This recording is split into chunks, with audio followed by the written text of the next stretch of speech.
오늘 7월 첫째 주일은 우리 교단의 교회들이 전통적으로 맥주 감사 주일로 지켜오고 있습니다. 이와 같은 절기는 구약 성경에 기원을 두고 있어서 하나님께서 이스라엘 백성들을 애굽에서 건져내어 출애굽하게 하셨을 때 마지막 애굽을 향한 최후의 심판을 하신 그 날을 기억하도록 유월절을 명하시고 가나안 땅에 들어가서 주로 보리와 밀류를 추수하는 것이 첫 번째 추수물이 되어지므로 추수를 처음 하게 될 때에 첫 번째 열매, 그래서 보통 초실절이라 부르기도 하고 주로 보리와 밀을 추수하게 되니 맥추절이라 부르면서 이 추수가 하나님의 은혜로 시작되었다는 것을 기억하도록, 그리고 모든 추수가 끝났을 때 거두어 드리고 저장한다. 그래서 수장절, 이렇게 세 개의 절기를 반드시 지키라. 하나님이 너희를 구원하셨고 또 너희의 먹을 것의 시작과 끝, 너희의 생명이 유지되는 이 모든 것을 하나님께서 주신 것이다 하는 것을 기억되게 하셨습니다. 이제 성막을 만들고 후에 다윗과 솔로몬 시대에 예루살렘에 성전이 있게 되니 남방 끝자락의 브엘세바에서부터 저 북방 갈릴리 더 너머의 단에 이르기까지 흩어져 있는 이스라엘 백성들이 매 안식일이나 매 달의 첫째 날인 월삭마다 예루살렘에 올라온다는 것은 참 쉽지 않은 일이기 때문에 1년에 이 3일만은 반드시 이스라엘의 20세 이상의 남자라면 하나님 앞에 모습을 보이라. 하나님의 은혜를 감사하며 예배하라. 바로 유월절과 초실절 그리고 수장절, 이 3대 절기를 지키라는 율법이 그렇게 해서 주어진 것입니다. 예수님께서는 유월절 때에 하나님의 어린 양으로 세상 죄를 지고 마치 유월절의 어린 양처럼 죽으셨다가 부활하셨기에 신약 시대를 거친 우리 교회의 시대에서는 이제는 유월절, 예수님의 영원한 단 한 번의 제사로 인류의 모든 죄가 씻음을 받았기에 이제는 일일이 어린 양을 잡는 유월절을 지킬 이유가 없으므로 주님의 죽으심과 부활을 기념하는 부활주일로, 그러나 어느 지역에 살고 있던 전 세계에 흩어진 기독교회들이 각 지역의 기후와 또 풍습과 농사 습관에 따라 첫 번째 추수를 거두게 되는 보리 밀류를 거두게 될 때의 맥추절과 그리고 모든 추수가 끝나게 되면 이어지는 수장절을 지켜오고 있습니다. 특별히 우리나라는 이스라엘과 약간의 기후 차이가 있어서 7월 첫째 주일이 보리와 밀을 추수하는 계절은 아니고, 또 지금 이미 우리나라에서 이미 보리와 밀은 거의 형태를 좀 찾아보기가 쉽지 않은 그런 소규모의 농사에 지나지 않지만 이 정신을 이어받아서 지난 6개월의 삶을 하나님의 도우심과 은혜 가운데 살았다면 오늘부터 이어지는 7월부터 12월까지의 삶도 오직 하나님의 도우심과 은혜를 의지하며 살겠다.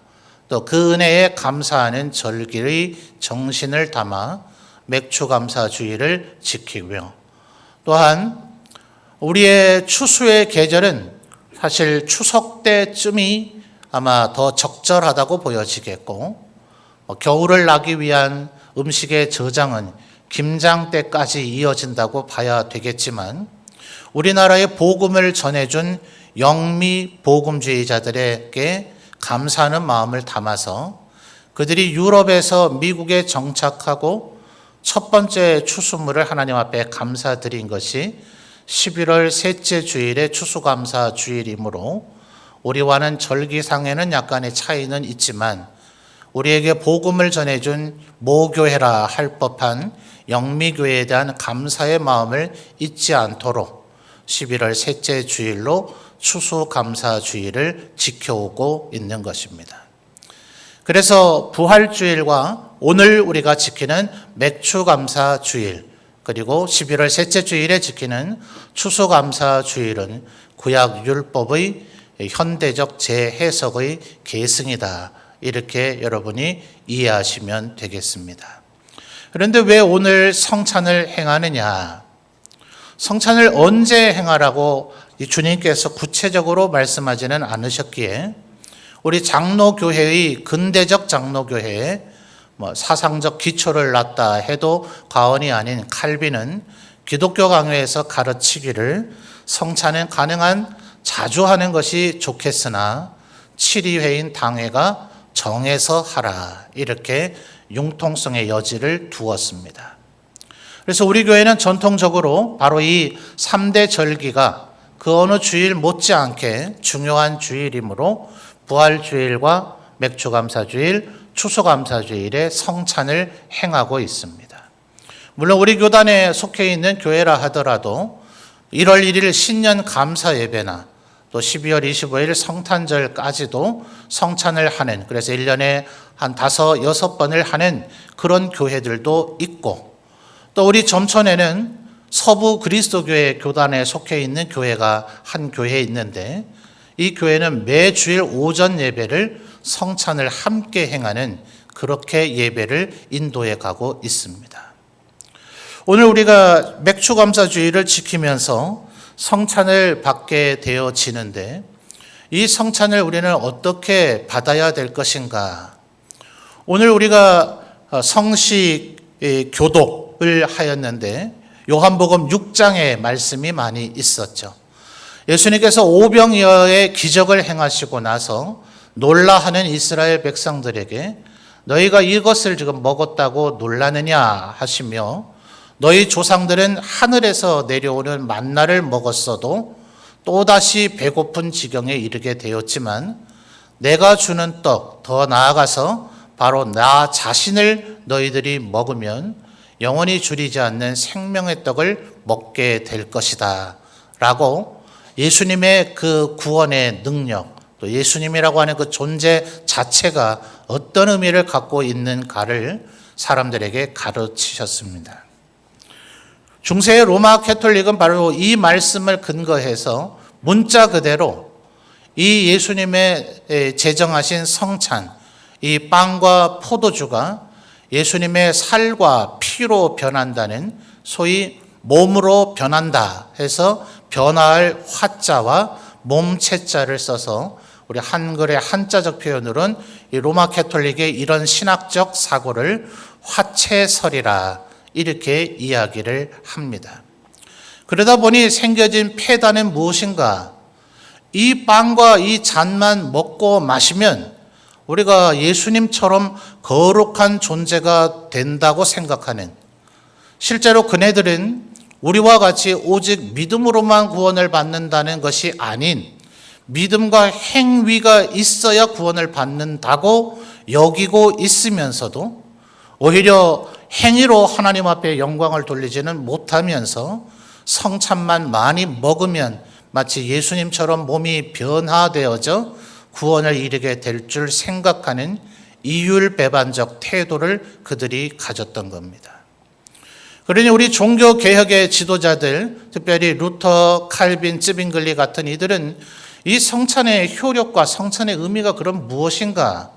도저히 그 로마 캐톨릭의 그 사고, 그들은 더 나아가서 플라톤과 아리스토텔레스로 이어지는 이원론 철학을 교회가 받아들여서 세상은 선과 악, 낮과 밤, 남자와 여자 모든 것이 이원론으로 이루어져 있으니 교회도 성직자와 평신도로 나눠져 있어서 성직자들은 완전하고 고결하며 우월하지만 평신도들은 우월하지 못한 저급한 존재라고 여겨서 그들은 우리가 하는 것처럼 성도들이 자신의 손으로 빵을 집어 먹는 것이 아닌 사제 신부 앞에 나와 입만 벌리고 사제들이 입에다 빵을 넣어줘야 되는 형태를 지금도 취하고 있는 현실입니다. 그들은 살덩어리 속에 피가 함유되어 있으니 또 저급한 평신도들이란 자칫 잘못해서 그리스도의 피를 쏟쳐버리면 안 되는 것이니 그들에게는 성도들에게는 잔을 주지 아니하고 그 빵 혹은 살덩어리 속에 함유된 피를 먹는 것으로 대체하는 그런 지경에까지 이르렀으므로 종교개혁자들은 이 화채설은 대단히 잘못되었다. 그래서 모든 종교개혁의 후예들은 성찬에 대한 견해들을 반드시 피력을 하곤 했습니다. 그들 가운데 하나가 오늘 우리는 26절 7절을 읽었습니다만 24절을 여러분이 한번 읽어봐 주시죠. 자, 24절입니다. 여러분 읽어 주십시오. 시작.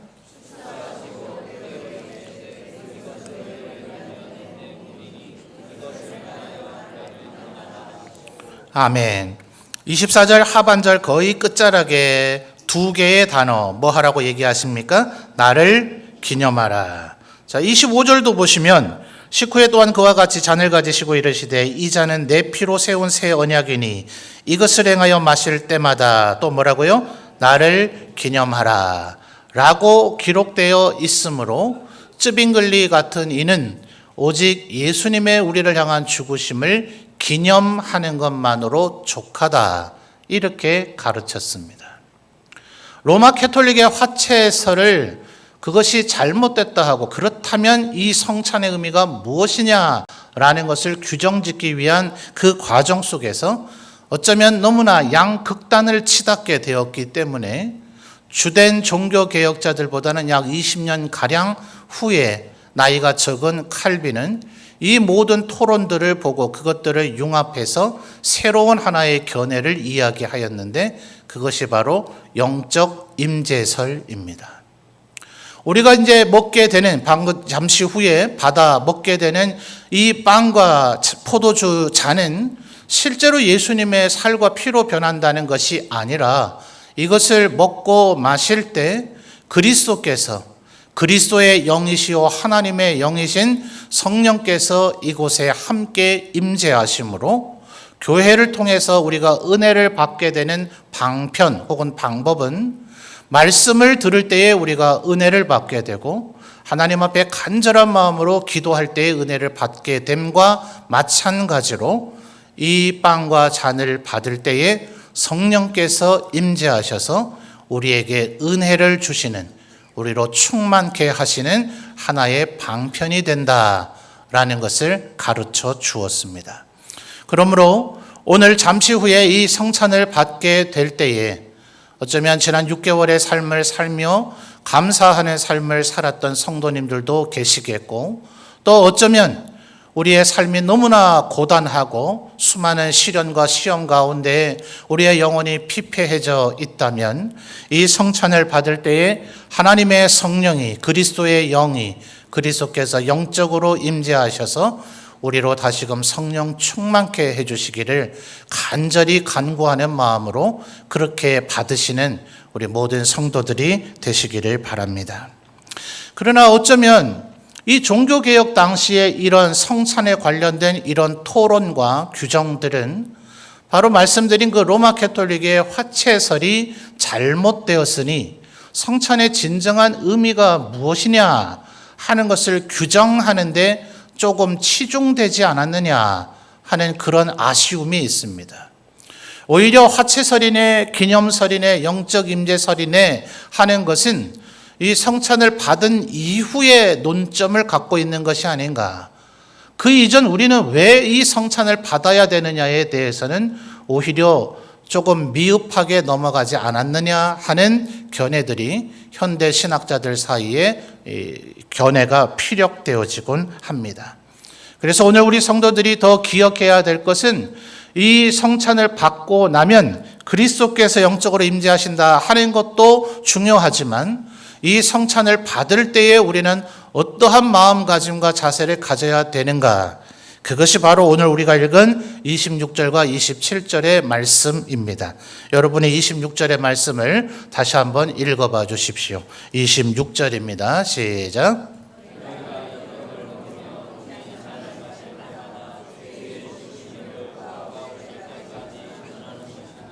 아멘. 자, 26절 같이 보죠. 너희가 이 떡을 먹으며 이 잔을 마실 때, 그 다음 뭡니까? 마다. 이 잔을 마실 때마다 주의 죽으심을 그가 오실 때까지 뭐 하는 거예요? 전하는 것이다 하는 것입니다. 자, 이 의미를 제가 지금 강조를 했는데요. 먹으며 마실 때마다입니다. 그러니까 말하자면 한글의 번역상 매끄럽게 하기 위해서 마실 때 뒤에 마다를 붙였지, 원래의 의미는 먹을 때마다 마실 때마다라는 의미가 되겠죠. 그러니 이 성찬이 단 한 번, 단회성 혹은 일회성 어쩌다 한 번만 이런 의식을 가져서는 안 되고, 성찬을 받을 때마다 이런 의식을 가져야 된다 하는 것입니다. 우리야 지금 말씀드렸던 우리 교회는 1년에 겨우 3번, 또 혹은 어떤 우리 교단의 교회들은 5번, 6번 하니 이것이 그렇게 해야 되겠네 하는 생각이 들 수도 있겠지만, 보다 진정한 의미는 빵과 포도주는 이스라엘의 주식이었다는 것을 기억해야 합니다. 이 말은 의미적으로 한 발짝 물러나서 큰 틀에서 생각한다면, 바울 사도가 또 다른 그의 서신에서 가르치듯이 무엇을 먹든지 마시든지 다 주의 영광을 위하여 하라 했던 것처럼, 우리가 무엇을 먹든지 마시든지 그 순간 때마다, 그때마다 주님께서 나를 위해서 죽으셨다는 것을 기억해야 된다는 거예요. 자, 26절 다시 한번 보십시오. 주의 죽으심을 그가 오실 때까지 누구에게 전해야 합니까? 자, 26절을 한번 잘 뚜렷이 보실까요? 26절에 보니 그의 죽으심을 누구에게 전하라고 얘기하고 있나요? 그것은 특정하지 않았죠. 먹을 때마다 마실 때마다 전하라고 얘기했고, 또 주님이 오실 때까지 전하라고 했지만 도대체 누구에게 전하라는 것인가?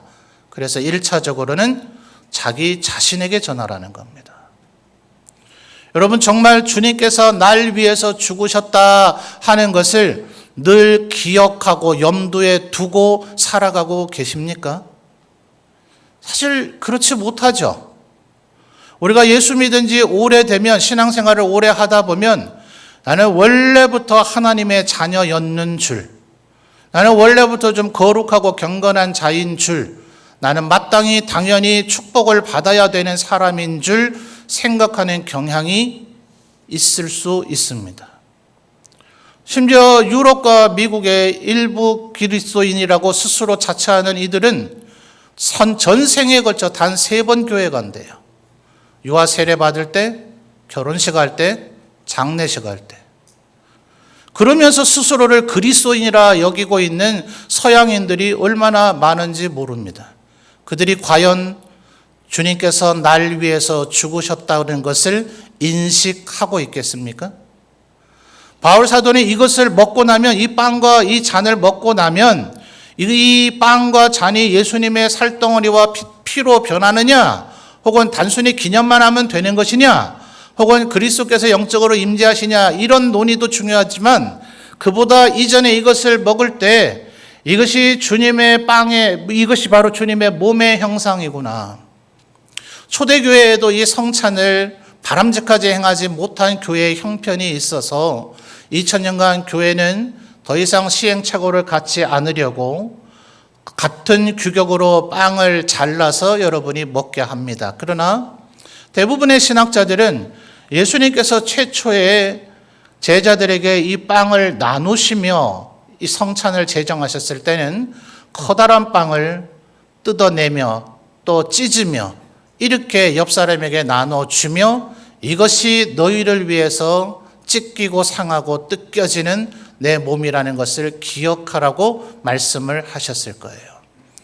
그러니 그 거대한 빵을 뜯어낼 때 사도들은 아마 예수님의 그 말씀을 아마도 승천하시고 난 그 언제쯤, 제자들이 복음서에 나타난 성향과 그들이 보였던 행적들을 볼 때 예수께서 승천하시고 난 그 다음날 바로 성찬을 했을 리는 없어 보이지 않아요? 성경이 기록을 하고 있지는 않습니다만 아마도 나름대로 사도행전의 행적처럼 그들이 주님의 말씀을 전하기 위해서 힘을 쓰다가 몹시 괴롭고 힘들고 지쳤을 그때에 사도들 가운데 그 누군가가 우리가 이것을 미처 잊고 있었지 않습니까? 하며 주께서 명하셨던 성찬을 합시다 하고 아마도 제일 연장자이고 선임자라고 보여지는 베드로가 기도하며 그 빵을 떼었을 때 그들은 다시금 주님의 나를 향한 죽으심을 기억하며 눈물 젖은 빵을 먹지 않았을까? 충분히 그렇게 상상해 볼 수 있으리라 생각이 됩니다. 비록 오늘 우리는 정갈하게 잘려져 있는 더 이상 자를 것도 없고 뜯을 것도 없는 빵을 먹게 되겠지만 주님의 나를 향한 십자가의 죽으심, 다른 사람이 알기 이전에 내가 알아야 되겠으므로 그 빵을 손에 쥐었을 때, 그 빵을 여러분의 시선으로 쳐다볼 때 주께서 나를 위해서 죽으셨다라는 것을 여러분의 영혼에게 여러분이 스스로 전하는 그런 시간이 되시기를 바라요. 다윗이 너무나 힘들고 어려서 지쳐서 하나님을 향해 기도할 용기 또 하나님을 향한 찬양할 마음이 사라질 때에 다윗이 시편을 보니 뭐라 얘기합니까? 내 영혼아 여호와를 송축하라. 마치 그와 같은 것 아니겠어요?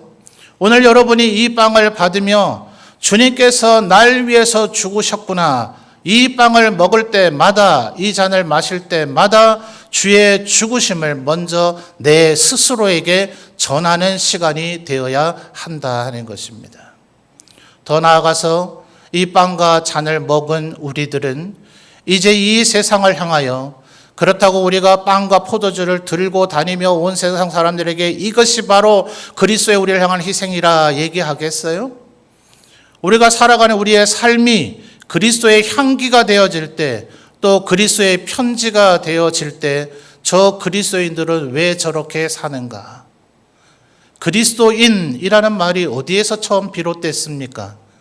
세상 사람들을 향하여 우리를 제발 그렇게 불러달라고 그 어떤 초대교회 성도도 얘기하지 않았습니다. 안디옥 교회 성도들이 마치 예수님처럼 살아감으로 저들이 말하는 바로 그리스도와 같이 저들이 살고 있구나라고 인정되어짐으로 그들이 그리스도인이라 불려지지 않았습니까?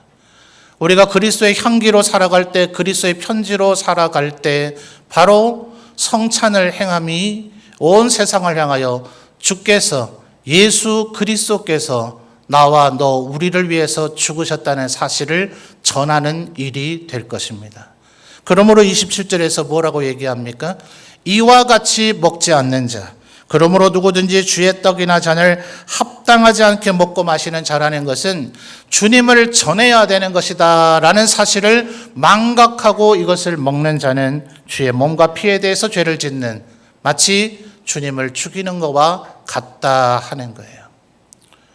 바울 사도는 분명히 26절에 주의 죽으심과 부활하심을 이라고 충분히 기록할 수 있었을 거예요. 바울 사도는 그 중요한 명제를 그렇게 과감하게 생략하는 이가 아닙니다. 부활의 사실을 믿지 못해서 그런 것도 아닙니다. 이 11장에서 불과 4장 지나고 나면 그는 58절이나 할애해서 부활에 대해서 논증하고 있잖아요. 그런데 왜 26절에서는 부활에 대해서는 얘기하고 있지 않을까요? 부활 생각하기 이전에 이 빵과 잔을 받을 때 나를 위해서 죽으신 주님, 이것을 너의 영혼에 기억되게 하라. 너의 영혼에게 전하라. 이것이 바로 성찬을 받을 때 우리의 마땅한 바른 자세라 할 것입니다. 그러므로 현대 교회는 이 성찬을 받기 전에 반드시 한 주일 전에 주보에 인쇄된 광고로서 성도들에게 이 성찬을 받을 것을 준비하게 하라고 교단 법률은 명시하고 있습니다. 여러분, 저는 아버지가 목회자였기 때문에 4살 때 성경책으로 글자를 깨우치며 그렇게 교회 안에서 자라났습니다.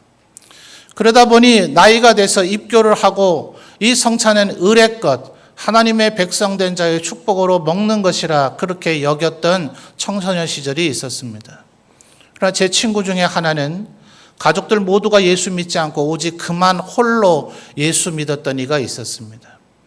그러나 얼마나 예수 그리스도를 진지하게 믿고 받아들였는지 흔히 우리가 사회에서 하는 말로 그는 법 없이도 살 사람으로 보였습니다.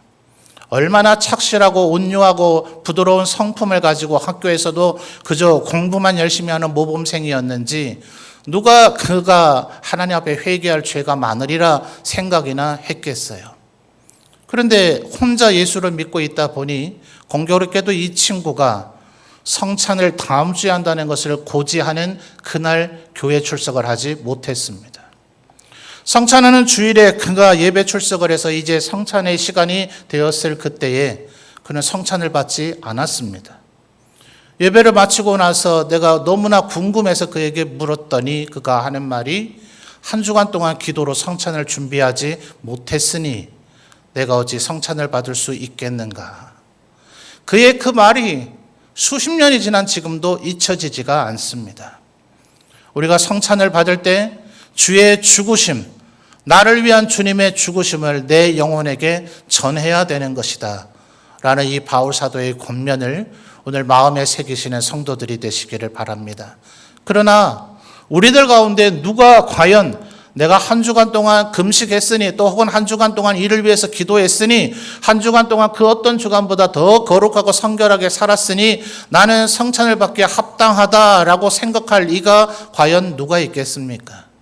제가 예를 들은 이 청소년 시절의 그 형제 때문에 여러분 오늘 성찬을 안 받기보다는 오히려 더 회개하는 마음으로 더 주님의 죽으심을 내 영혼과 마음에 새기는 마음으로 그리고 오늘로부터 이어질 이 하반기 7월부터 12월까지의 삶을 하나님 앞에서 영광 돌리며 살겠다고 다짐하는 마음으로 그렇게 성찬을 받으시며 은혜 충만해지시는 그리스도의 영이 영적으로 임재하심이 충만하게 임하시게 되는 그런 축복된 성찬의 시간이 되시기를 바랍니다.